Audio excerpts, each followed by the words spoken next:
Buenos días, gracias por venir. Muchas gracias a la profesora Marisa Lazo por la tarea de encaminar y dirigir estas presentaciones y discusiones.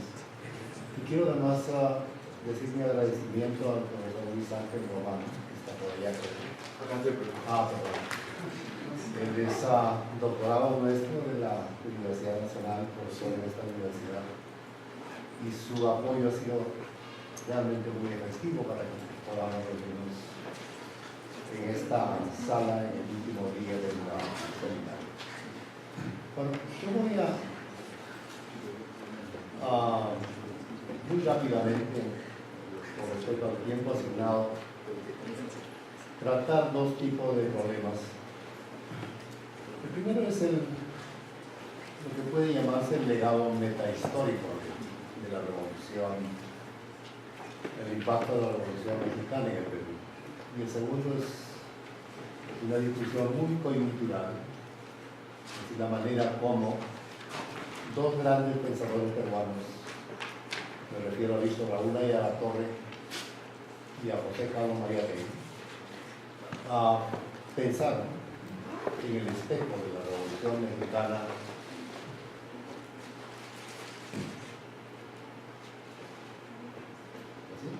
¿Está prendido?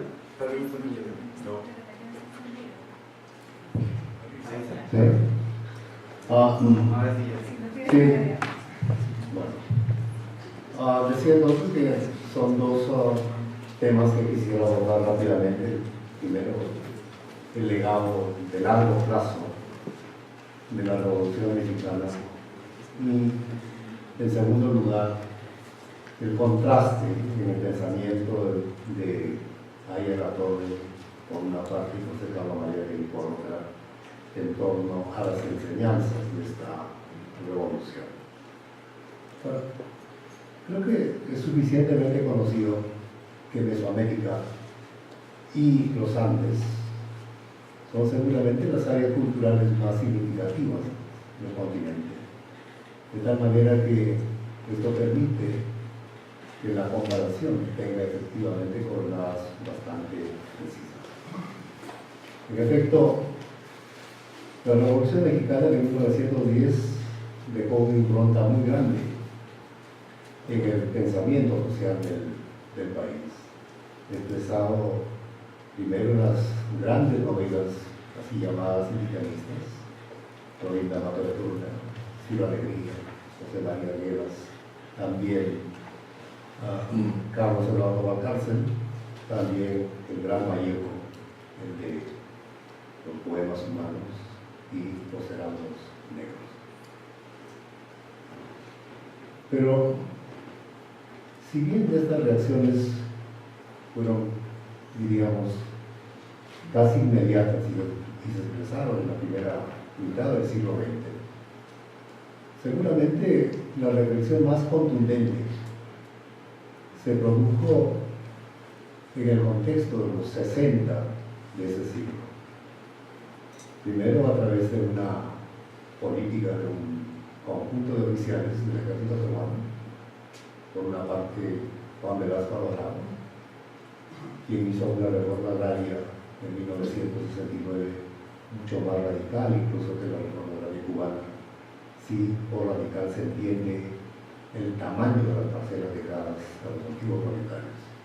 Y por otro, el proceso de nacionalización de la brea y parillas, también implementada por el oficial de tropas. Aquí la reflexión es en el contexto de la región andina.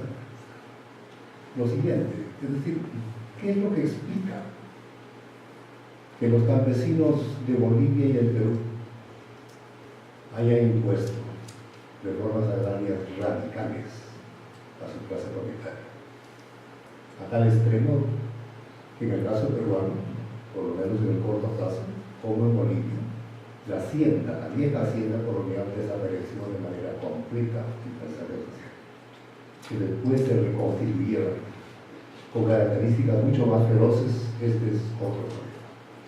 En cambio, en el caso de Ecuador y Colombia, como saben muy bien los asistentes aquí, la clase propietaria goza de muy buena salud. Es decir, los campesinos no pudieron efectivamente hacer lo que sus homólogos de Perú y Bolivia hicieron con su clase propietaria. La pregunta es ¿por qué?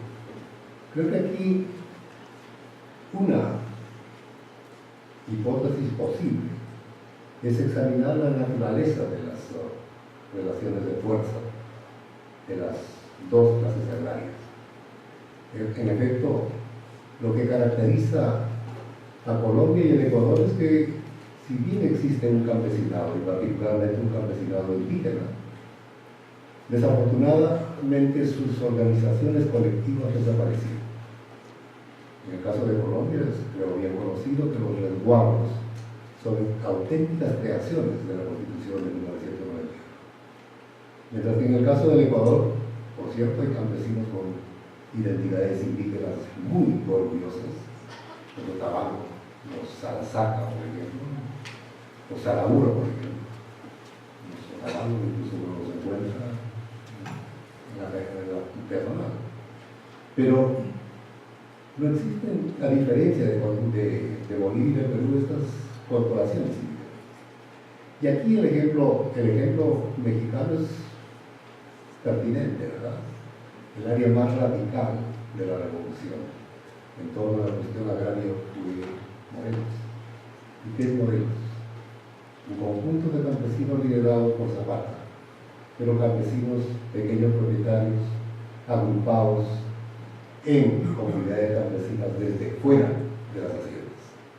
Porque por las relaciones paternalistas parece que no es efectivamente posible esperar una propensión revolucionaria muy grande de quienes están dentro de las haciendas, llámese siervos, llámese yanaconas, llámese colonos.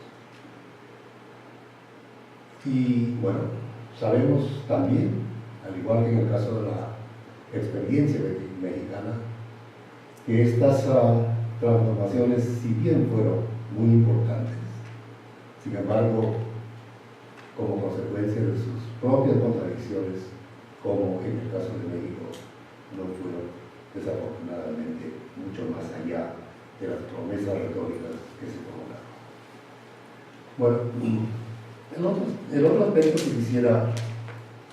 que quisiera tratar, y me voy a permitir leerlo en aras del tiempo, es cómo fue vista la Revolución Mexicana de 1910 en la obra, en el pensamiento y en la reflexión de Mariátegui por una parte y de Aya La Torre por otra.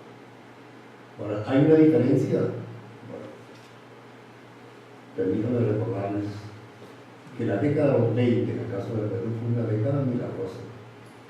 Todo lo más importante que la cultura y la política y la plástica peruana efectivamente se pensó y se diseñó en esa era. No solamente desde el lado del pensamiento social, como es el caso efectivamente de Mariátegui o de Aya La Torre, también desde la derecha. Por ejemplo, José María de la Riva Bueno o Víctor Andrés de la Ulla. Igualmente en la plástica, en la literatura, como he mencionado hace un momento. Lo segundo es que la experiencia de Aya y de Mariátegui es muy diferente. Aya La Torre tuvo una vida mucho más longeva que Mariátegui. Vivió hasta casi las portinarías del siglo XX, como saben. Mariátegui en 1930 desafortunadamente pereció. Mariátegui estuvo dos veces en México, Aya La Torre estuvo dos veces en México. La primera en una brevísima visita. En segundo lugar, fue incluso el secretario privado de Vasconcelos. Y él mismo reconoce en un capítulo íntegro de su obra más importante, El antiimperialismo y el APRA, que fue lo que esa experiencia mexicana le dejó como enseñanza. En cambio, Mariátegui nunca estuvo en México. Y por otra parte, si bien sus reflexiones hacen parte de una sección muy significativa de su libro Temas de Nuestra América, en realidad esas reflexiones se basan efectivamente a partir de las noticias que los cables difundieron. Con todo, creo que los contrastes son muy pertinentes y voy a rápidamente analizarlos.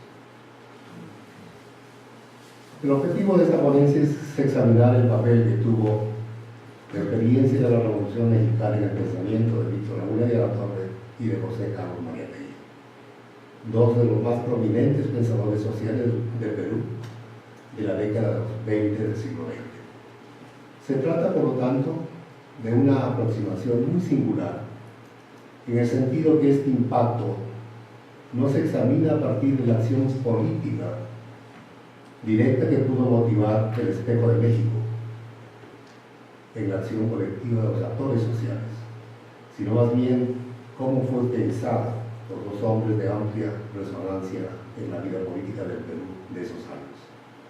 Por otra parte, es igualmente preciso señalar desde ahora que existió una diferencia fundamental de los dos hombres frente al México de la Revolución. En efecto, la vida de Mariátegui concluyó en 1930, mientras que la de Aya La Torre fue mucho más longeva. Además, Mariátegui nunca estuvo en México, mientras que Aya La Torre, luego de una visita breve, se desempeñó durante un tiempo como secretario privado de Vasconcelos, el ministro de Educación de Obregón, casi inmediatamente después de 1910. Pero la lejanía de Mariátegui no le impidió seguir de cerca, a través de los cables de la prensa, la coyuntura inmediata a la Revolución. Textos que hacen parte de una sección dedicada a México en su libro Temas de Nuestra América. Por otra parte, la centralidad de la experiencia de 1910 fue de una manera elusiva en el caso de Mariátegui y de manera mucho más directa en el caso de Aya.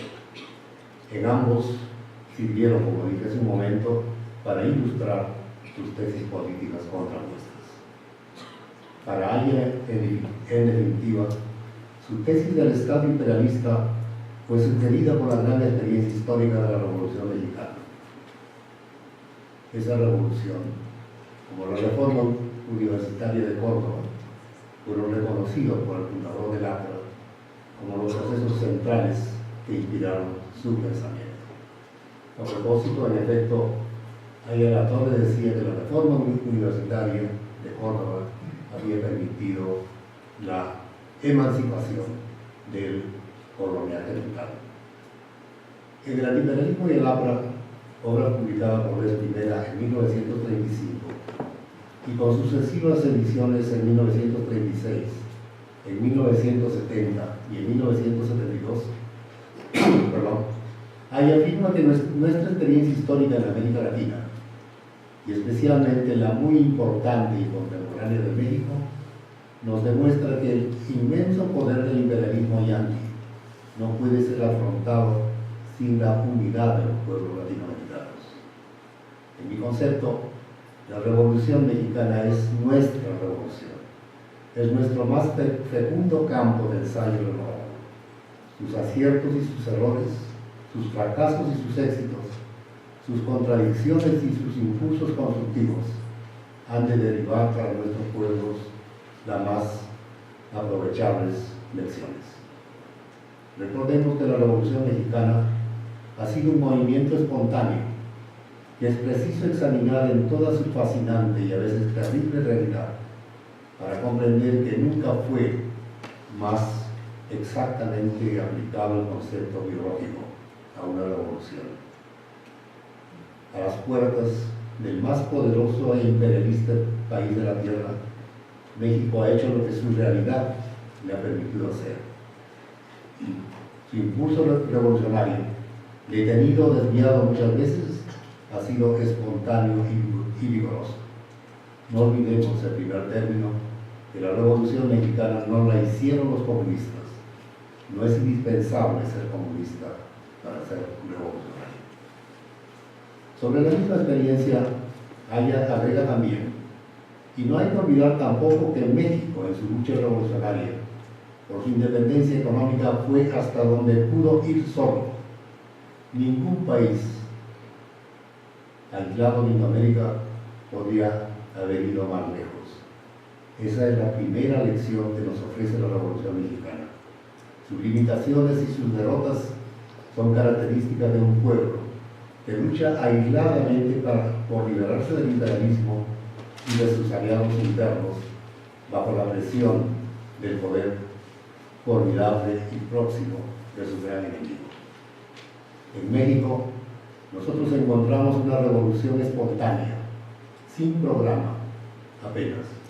Una revolución de instinto, sin ciencia. México había llegado a cumplir una misión para América Latina, quizás tan grande como la de Rusia para el mundo, si su revolución hubiera obedecido a un programa. Pero la Revolución Mexicana no ha tenido teóricos ni líderes. Nada hay organizado científicamente. Es una sucesión maravillosa de improvisaciones, de tanteos, de tropezones, salvada por la fuerza popular, por el instinto enérgico y casi indómito del campesinado revolucionario. Por eso es más admirable la Revolución Mexicana, porque ha sido hecho por hombres ignorantes. Pero México no ha resuelto aún muchos de sus grandes problemas y corre el riesgo de caer o en la estagnación o en el retroceso. Son frases escritas del recuerdo de la década de los 30. Y sobre el papel de los Estados Unidos como barrera al avance de la revolución, dice: la Revolución Mexicana hubiera sido la revolución más avanzada de la época, quizás, si no hubiera chocado con la presión imperialista. México no se ha detenido por falta de él al revolucionario, se ha detenido por la falta de fuerza material para imponer totalmente las conquistas de su revolución. El diagnóstico de Aya le permite postular que frente al imperialismo es necesario la unificación política y económica de las 20 repúblicas, en la que se divide la gran nación indoamericana en torno al carácter del Estado imperialista. Aya propone, acude de nuevo a la experiencia de la Revolución Mexicana en búsqueda de una respuesta a esta pregunta: ¿qué tipo de Estado es el actual Estado mexicano post-revolucionario dentro de la concepción clasista de su origen y formación? Constata que los ortodoxos marxistas no encontraron su ubicación en el libro de Engels, el origen de la familia, de la propiedad privada y del Estado. Para él, la Revolución Mexicana, revolución social, no socialista, no representa definitivamente la victoria de una sola clase. El triunfo social correspondería históricamente a la clase campesina, pero en la Revolución Mexicana aparecen otras clases también favorecidas, la clase obrera y la clase media. Aya escribe: confuso, aparentemente por la tremenda fascinación de sus grandes episodios trágicos, el movimiento social mexicano es en esencia, primero, el estallido ciudadano contra la dictadura feudal, supresora despótica de los derechos democráticos; después, el alzamiento campesino contra la clase que ese gobierno representaba; y finalmente, la acción conjunta de las masas de la ciudad y del campo, campesinado, los obreros y la clase media. El contenido social económico de esa ley fundamental de la Revolución Mexicana es antifeudal y antiimperialista. En el artículo 27, obrerista y mesoclasista en el artículo 123, y demo-burguesa o liberal en su inspiración total. Para Aya, el Estado deviene así el instrumento de lucha bien o mal usado de esas tres clases contra el enemigo imperialista que pugna por impedir la consumación revolucionaria. De manera mucho más precisa para Aya La Torre, la gran lección mexicana radica en que es necesario distinguir entre los principios jurídicos de la Constitución, que lo caracteriza como un Estado antiimperialista, y el método o praxis de su verificación política, es decir, la instauración de un sistema económico y político que concuerde con el nuevo tipo estatal. Entonces, para él, es de esa contradicción de la que pueden inferirse los verdaderos lineamientos del todo del gran problema mexicano post-revolucionario. Para algunos, el problema radicaría en el conflicto de intereses, más o menos antagónicos, de las tres clases que han alcanzado su representación en el Estado, o en la lucha de estas contra la reacción feudal que, perdido el poder político, conserva aún otros elementos de dominación. Pero para ella, tales antagonismos están subordinados absolutamente a la presión común que el Estado soporta del imperialismo, del que, claro está, se alía a la elección feudal. El conflicto radica, pues, fundamentalmente en la inconformidad entre la contextura política del Estado y su estructura económica. En el mismo contexto de su razonamiento, ahí afirma igualmente que la Revolución Mexicana ha demostrado también que la revolución antifeudal y antiimperialista triunfante no puede utilizar tampoco el viejo aparato del Estado para hacerlo servir a sus propósitos. El nuevo Estado, a la luz de la experiencia incumplida en México, debe ser de lucha defensiva contra el enemigo máximo. La nueva organización estatal tendría evidentemente algo del llamado capitalismo de Estado, pero no como una medida transitoria, sino más bien como un paso en adelante a una transformación popular. Y sobre el papel de las clases medias, para ahí el espejo mexicano es igualmente una fuente de enseñanza, porque la falta de una estructura integral del aparato político revolucionario ha producido, dice él, la preponderancia de la clase media en el México post-revolucionario. La cuestión era estructural. El nuevo Estado, como un aparato científicamente construido sobre el principio económico de afirmar el predominio de las clases productoras. Otra dimensión de la importancia de México fue su relación con José Vasconcelos, ministro de Educación de Obregón. Luego de su deportación del Perú, en octubre de 1923, Aya viajó a México y poco después fue invitado como su secretario privado. Esa relación le permitió conocer el pensamiento de Vasconcelos, expresados en libros como Raza Cósmica e Indología, cuya influencia en Aya fue fundamental, además, por cierto, de relacionarlo con los principales exponentes de la cultura mexicana de ese momento. Mientras trabajaba para Vasconcelos, el 7 de mayo de 1924, ante la Federación Nacional de Estudiantes de México, Aya anunció el nacimiento de la Alianza Popular Revolucionaria Americana, es decir, el APRA. En el caso de José Carlos Mariátegui, como se ha manifestado anteriormente, él escribió sobre México y su revolución desde 1924 hasta prácticamente su muerte, a partir de los recortes de los cables de prensa internacional. Escribe en México y la Revolución, un artículo de 1924, al comentar la coyuntura inmediata de 1910, dice que la derrota de Porfirio Díaz por Francisco Madero se debió a una eficaz propaganda en contra de la reelección del primero.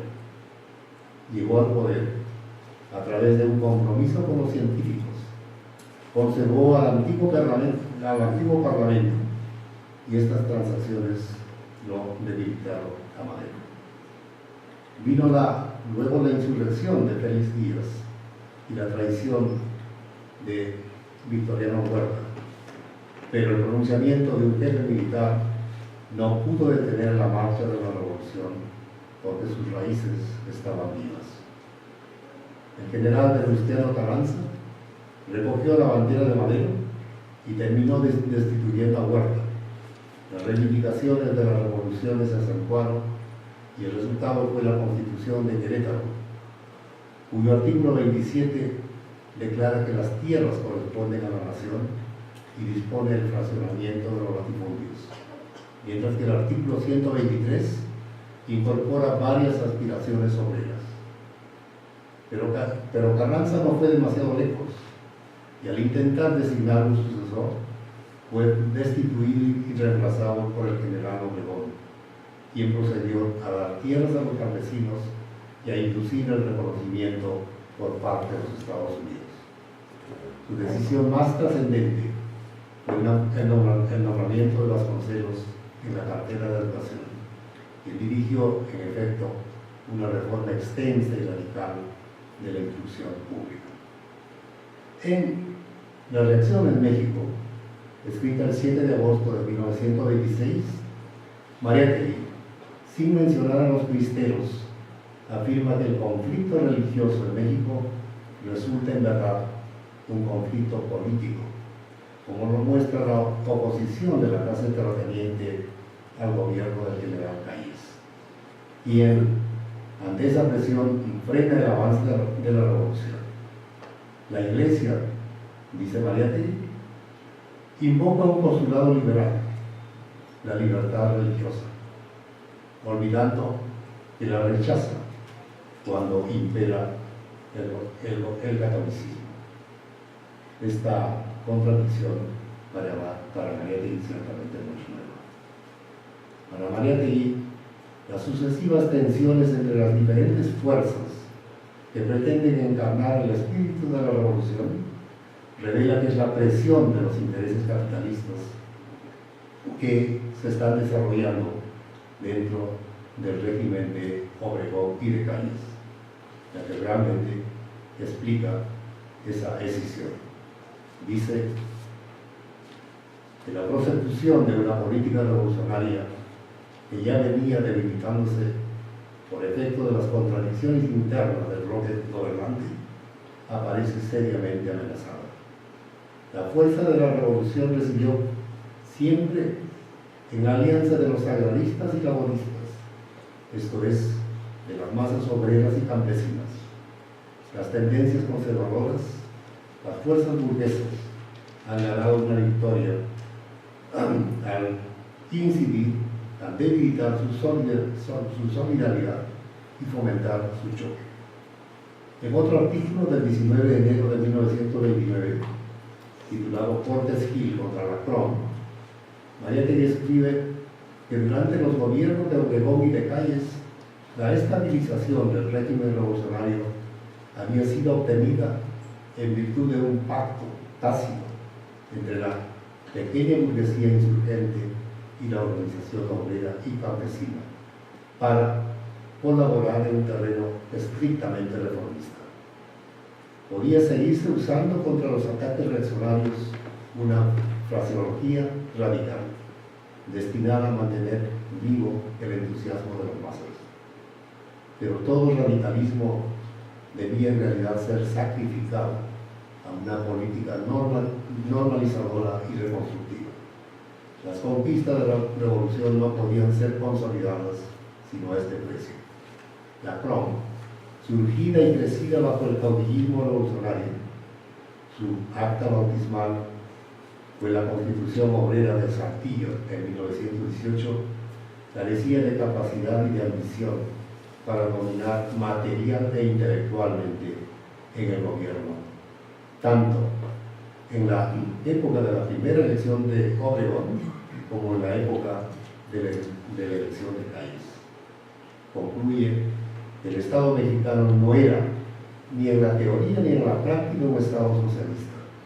La revolución había respetado los principios y las formas del capitalismo. Lo que ese Estado tenía de socialista consistía en su base política obrera. Finalmente, en el margen del nuevo curso de la política mexicana, escrita prácticamente en la víspera de su muerte, en marzo de 1930, Mariátegui afirma que la experiencia histórica iniciada en México por la insurrección de Madero y el derribamiento de Porfirio Díaz, suministra al observador un conjunto precioso y único de pruebas de la ineluctable gravitación capitalista y burguesa de todo movimiento político dirigido por la pequeña burguesía. Con el confusionismo ideológico que le es propio, México hizo concebir a apologistas apresurados y excesivos la esperanza tácita de que su revolución proporcionaría a la América Latina el patrón y el método de una revolución socialista dirigida por factores esencialmente latinoamericanos, con el máximo ahorro de teorización europeizante. Dice Mariátegui, los hechos se han encargado de dar al traste con esta esperanza tropical y mesiánica. Y ningún crítico circunspecto se arriesgaría hoy a suscribir la hipótesis de que los caudillos y planes de la Revolución Mexicana al pueblo azteca sobre el socialismo se cumplieron. Mariátegui afirma con contundencia que al margen de este nuevo curso, que ninguna de estas constataciones discutidas a propósito de la Revolución Mexicana, sin embargo, no disminuye su significación histórica. Pero para él, el socialismo no puede ser actuado sino por un partido de clase. No puede ser sino el resultado de una teoría y de una práctica socialistas. Las visiones de Víctor Raúl Ayala-Torre y de José Carlos Mariátegui en torno al proceso de la Revolución Mexicana revelan hondas diferencias y traducen muy bien las visiones opuestas que los llevaron a su ruptura en el Perú. Pero en uno como en otro caso, estas visiones pertenecen al carácter de una coyuntura en el corto plazo. Además, fueron visiones formuladas al calor del proceso. En el caso de Mariátegui, incluso a distancia del mismo. Ambos utilizaron esta experiencia para verificar sus opuestas visiones sobre el Estado, el socialismo y los mecanismos de cambio. Por cierto, una visión académica ex post matiza estos enunciados, de la misma manera que la Revolución Mexicana, vista en el largo plazo, genera y seguirá produciendo controversias agudas acerca de su legado. Gracias.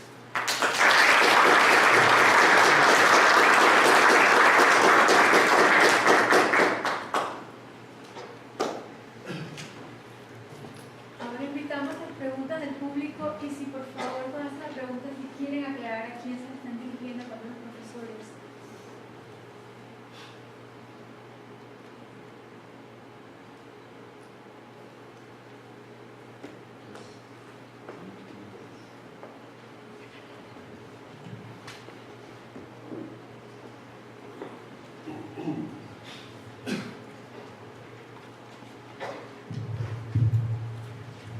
Bueno, felicitar a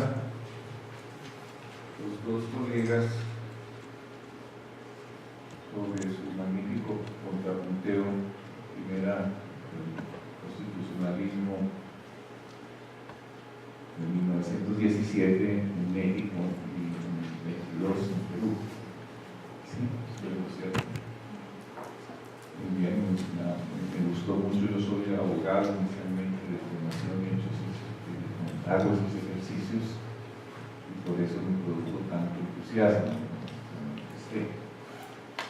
Y el de Heraclio, que me parece igualmente un contrapunteo muy fino, en todo lo suyo, muy bien documentado, que ilustra esas dos personalidades cómo pensaron, cómo recibieron y divulgaron su reflexión sobre la Revolución Mexicana, Mariátegui y Ayala-Torre.